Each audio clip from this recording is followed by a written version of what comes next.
and DD. We're down here in Seabrook in 09 summer. Having a good time. This isn't one of my guitars. This is one of Rocky Hill's guitars. It supposedly has a direct link possibly to old blues cat. Now slow down, TT. For those of y'all that don't know, Hurricane Ike just came and wiped us out down here in the Gulf Coast. And this belonged to famous around here, Rocky Hill, brother to Dusty Hill. From ZZ Top. From legendary international ZZ Top. This is one of his prized possessions that he got from a long chain of events, and this is where you're picking off. Where you get it from? This, I'm a steward of this guitar temporarily. I do not own this guitar. This guitar is to be taken care of. What do you say we do something? Let's do something. Well, if we're talking about them, how about...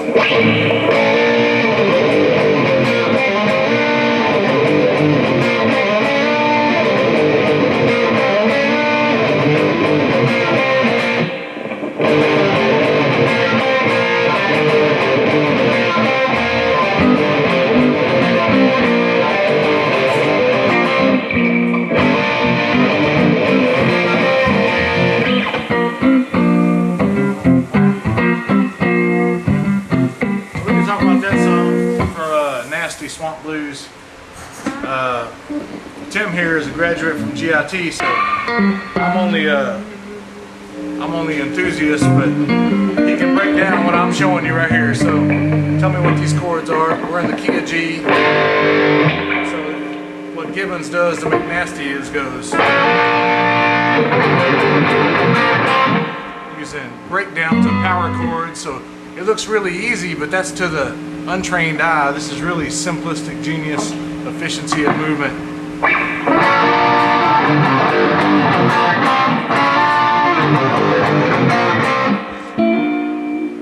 You make a lot more noise if you go. Right? Basically what we're talking about is we're talking about a blues riff that's based on a G dominant 7 chords. Primarily you're going to go G, C, and D are your primary chords in that. And normally a chord would have what's called a regular third, but for a blues sound you drop that third half step, which would be the same as going, or there's your blues note. So you play against a G chord,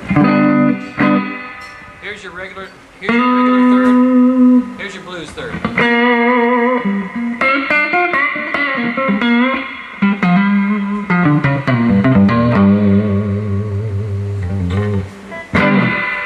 Pretty simplistic like that. If you play that drop chord, that drop third against a regular G chord, it's going to sound bluesy. And that's what Texas blues is all about. Right on. And putting some power on it. Some of that's just your selections, and we're going to do some tours later on and other trips about equipment and what have you. But I mean, a lot of what people like is the sound and what have you. So it is your selection of notes. But it does come down to feel, and that's just putting your time in with your instrument, you know, getting a feel for it. We just did a break on one of them solos.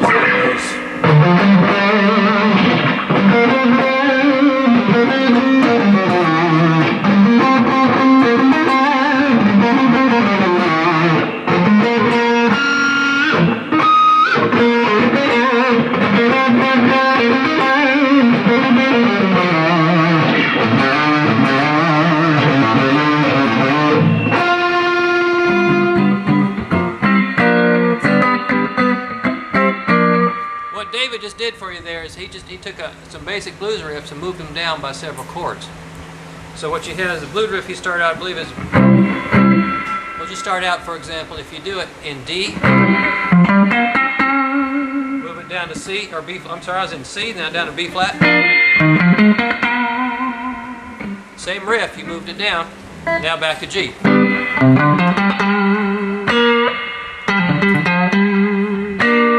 Basically what I just did with those notes, I just went.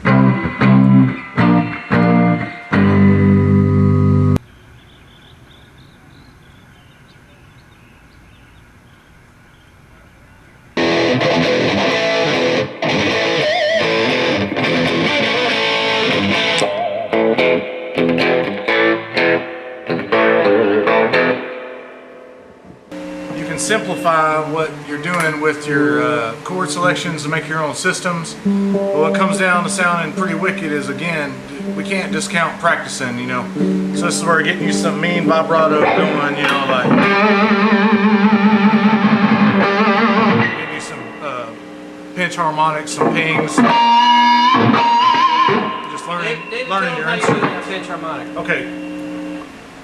Everybody's a little different, and this is where it comes down to practice, but essentially what you're doing is when you strike the string, simultaneously you're ripping your thumb across it.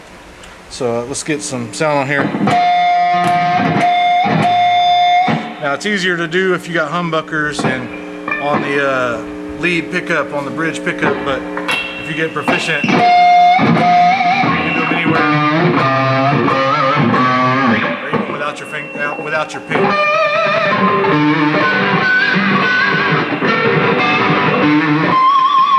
It's just again, the thumb simultaneously going.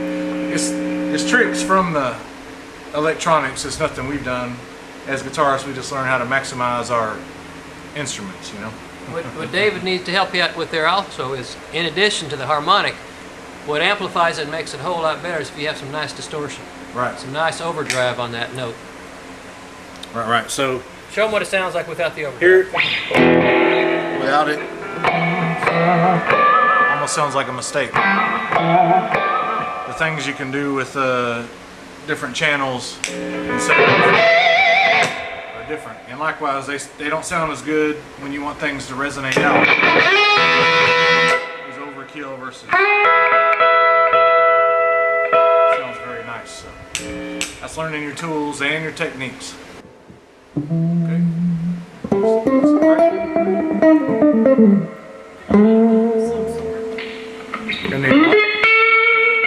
Without the aid of distortion or overdrive, we're going to need to be able to plug get a in. cleaner sound like this.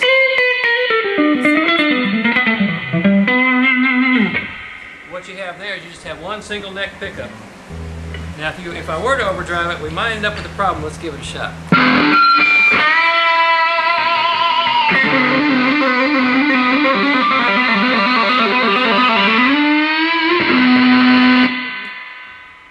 Interesting. Each has their own problems. Learning to control noise with distortion, or learning how to get more oomph out of your clean channels, or you know, you can't be a master of all trades. You can do good in a few, but you know, work on what you like, learn what you like, and sky's the limit. What David and I both have are playing here today, so we both are playing guitars that have single coil pickups. You notice this is one little bar here, and he's got one little bar in the back. Now that's called your neck pickup, and that's called your bridge pickup. Your bridge pickup's what gives you that twanging sound. The neck pickup makes it a little bit more mellow. Especially on tellies, you know, every guitar is a little different, but as a general rule, single coils are more twangy and barky, and humbuckers have more sustain and are fuller. Now, what you also get with your humbuckers, you get less feedback. That was the original idea of the humbucking pickup, where you have two coils sitting side by side that cancel out the noise. Yeah. But once they came into modern times, they learned they could do other things with them, more sustain and what have you. So, well, since you brought that up, let's just do something that's specific to single coil and something to resonate out. So, show me something cool on single coil. Getting there to bark and bitch.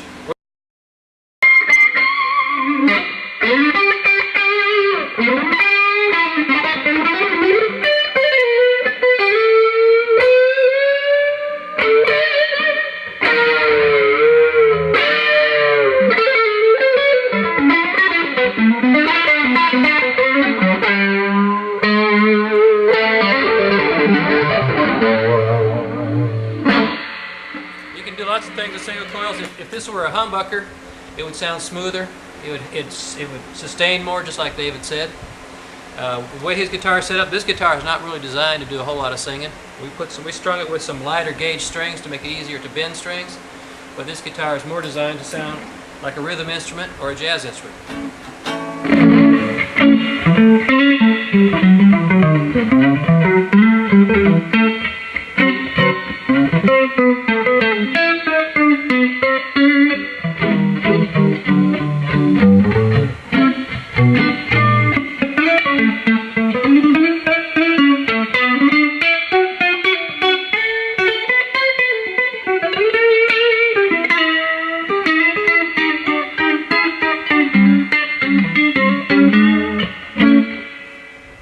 jazzier sound with, because this guitar is partially hollow.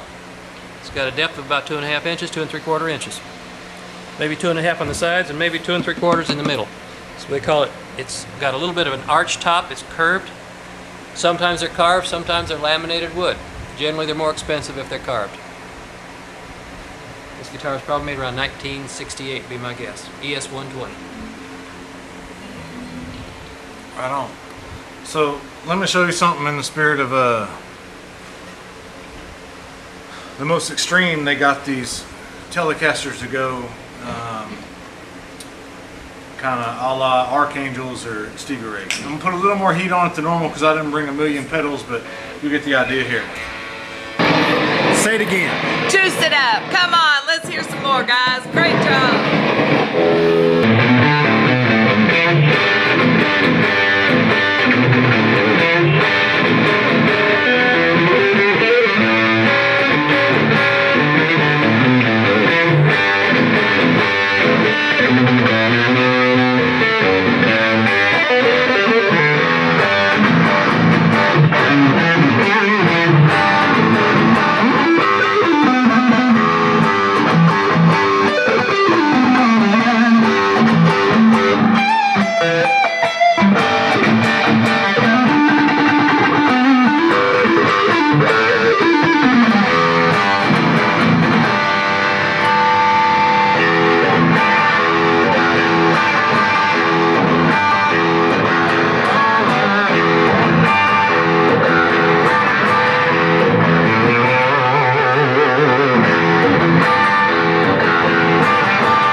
Got some interesting concepts in there.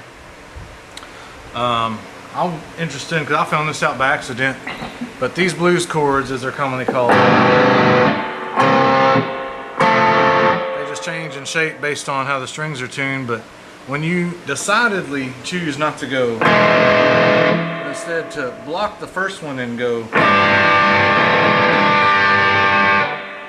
Stevie Ray flavor there. What did he choose there? What's going on there? That's called an E7 sharp 9.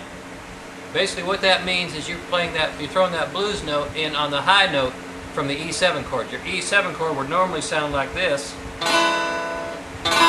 Now once you throw in that high note, that blues note, this is a very popular concept. Jimi Hendrix used it, Stevie Ray used it, and I don't know if you ever heard Stevie Ray play along with Jimi Hendrix, but it's hard to tell that one isn't the other. David was vamping on an E sharp 9 chord, which is, if I got any volume here. So David's been playing on this E.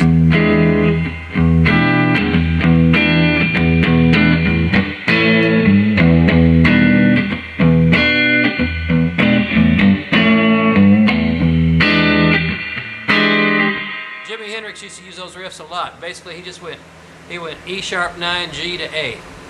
Now, when you're just vamping on an E sharp 9 chord, like Dave was just doing, that gives you the opportunity to play on an A minor chord. You can play on an E7 chord. You can play on lots of chords. You also have a B flat built in there. So you can, if you're playing jazz tunes, you might want to harp on the notes that are less traveled, so to speak. So on your E7 sharp 9, you're going. If you want a solo on that, you can go. That was the blues note.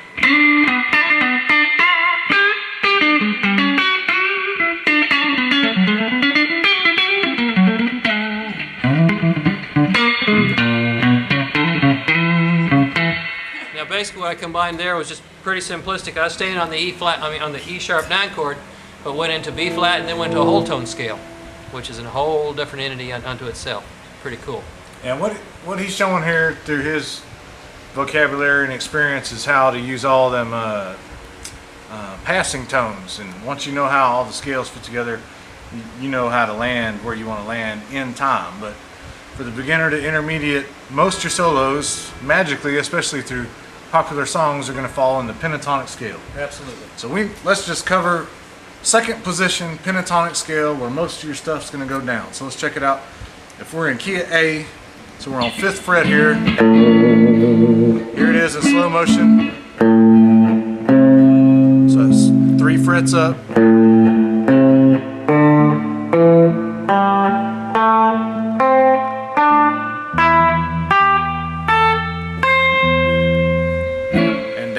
same thing.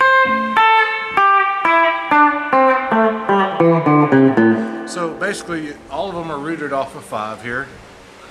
And you go 3 frets apart on the first and the last 2 high strings. You can make up anything you want.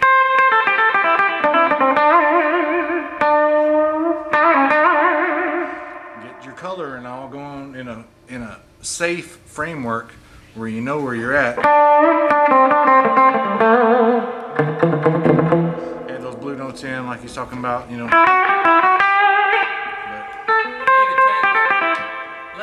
I'll play a simple A chord and blues jam A, D, and E. Okay. And you play the pentatonic and show him how you can make a sound. All right, we'll show if he's just doing the basic chord scale how you can actually make music if you know your framework.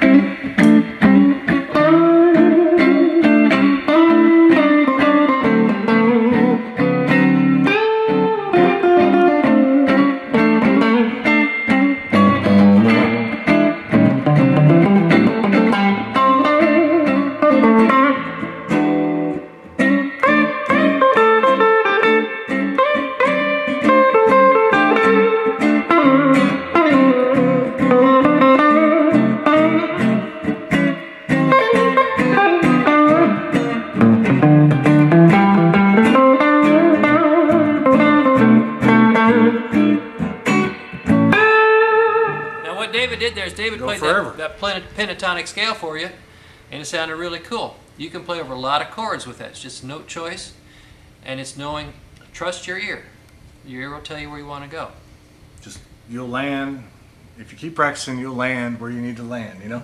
And what I did with David at the very end is I started throwing in some additional chords. We started out with A7, D9, A7, then back to D9, A7, then we went from E7, D7, A7. Well, at the end I started throwing in some more changes to them. So going into your final E7 chord, I started backing into with the change going 1, 6, 2, 5, which is a very common change. You go.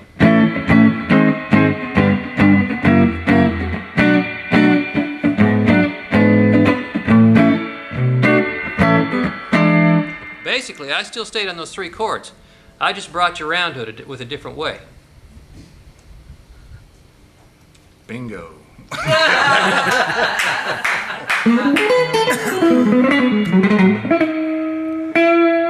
Alright, give us a little break. Yeah. Figure out what we want to do. Absolutely.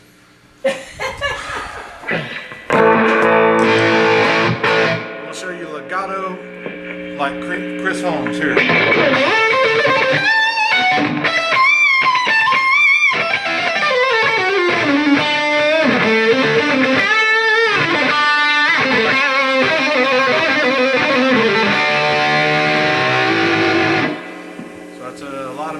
Crazy pull-offs, tying them all in, slides.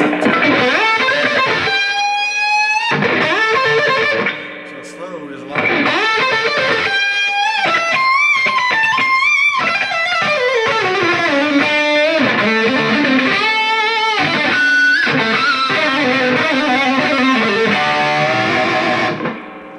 So what we had going there is he's in key of A. Okay, so I slid up to octave A. This is some Billy Gibbons type shit. Put to metal fast, and then trademark Chris Holmes shape pull-offs. They all look the same. This is how you tie them in. You put a slide in with them. Like that, comes together. And this is back to our pentatonic we were talking about with the blues note. Down to major. So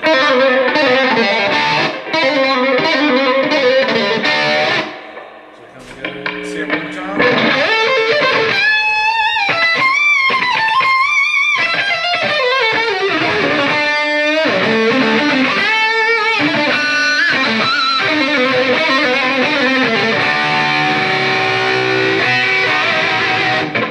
So when you bend 2 strings together in a pseudo bar chord, you get some nasty blues stuff, especially with distortion. Guys have been using this everywhere from Texas blues old Mississippi Delta blues on up to metal now. It's just your sound, you know. You're getting them all over the place. So Chris Holmes, one of my favorite from Wasp, tied in the old with the new, and using all the hot dynamics and just fast pull-offs there. Pretty cool stuff. I'm gonna give you one more before we go, and I'm not gonna talk about this one. Just see where it comes together and where it beats.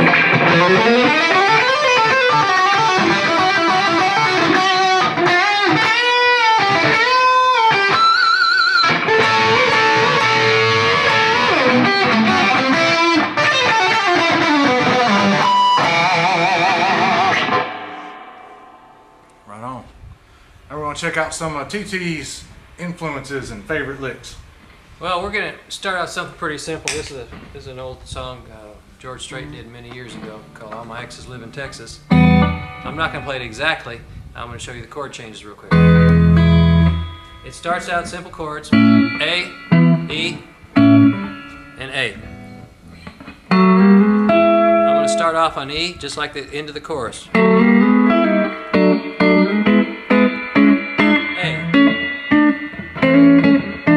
George will sing, "Oh, my exes."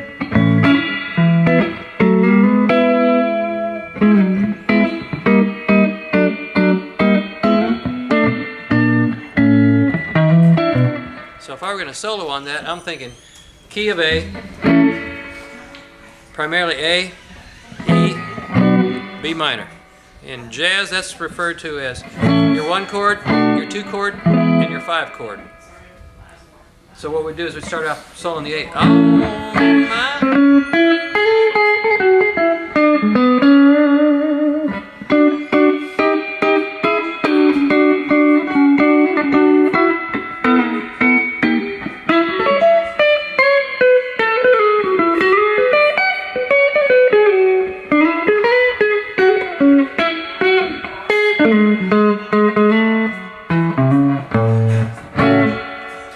Basically, all I did there is I vamped on 2 chords. I played solos across A and I played solos across E. If I wanted to get a little fancier, I might throw in a few slides. What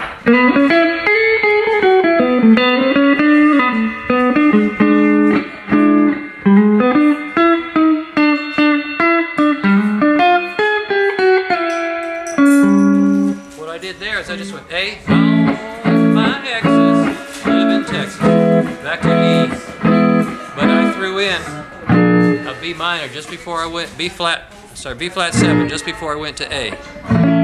So we're going, all my exes live in Texas. Texas is the place. Now B flat 7, back to A. So I'm going, all my exes live in Texas, because Texas is the place I truly love to be. That gives that little bit outside sound without going outside.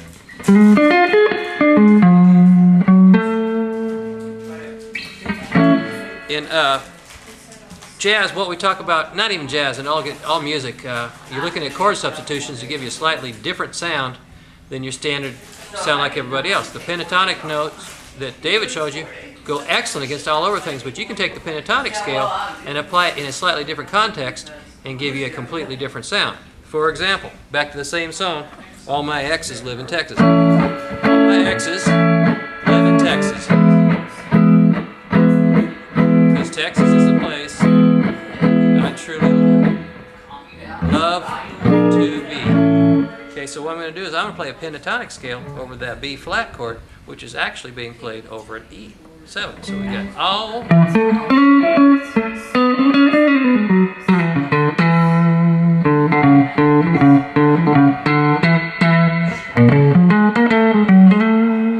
Now what I just did right there is I played a pentatonic, a B minor pentatonic or B7 pentatonic over an E7 chord. That's called a flat 5 substitute. What it means in simple terms is that B7, B flat 7 is a substitute for that E7. It does the same thing. Both of those chords really want to return back to A. So played by themselves, they create a certain amount of instability. when you use them in conjunction with one another, they want to take you back to A, and that's where you want to end up. It says I've heard phrase tension. Is that right? Yes, sir. Absolutely. Tension. We all need tension. We're stressful human beings. Yes. That's why that style is appealing to us as human beings. Tension and resolution. The problem we have with tension in music is if we apply too much tension, we get the crowd too riled up and they get rowdy. So you got to resolve that so you can feel good about the song. The song, in our minds, we have a natural feel for when we think that song should end or how that song should resolve. For example, if your song starts on A and you end it on B flat to that A, It would be spooky. your mind would want to go back to that A, and so you just leave it hanging, and you're just kind of walking away and just leaving them hanging. So what they want to do, you feel it, you want to go start back. the next song based off something related to that.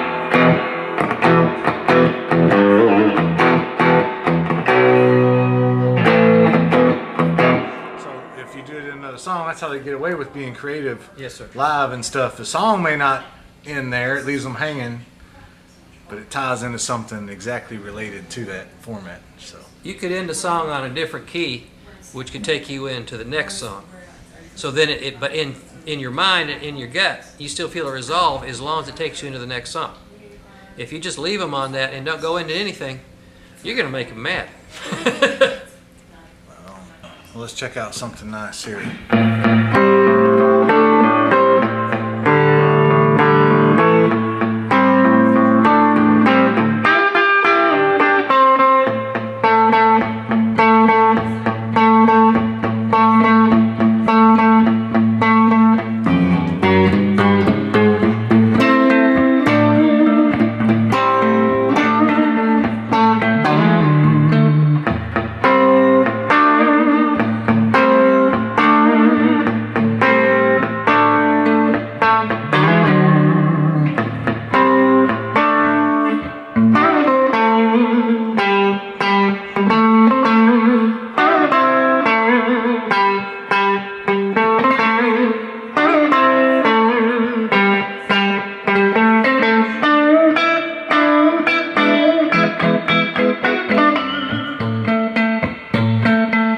Come and join us again.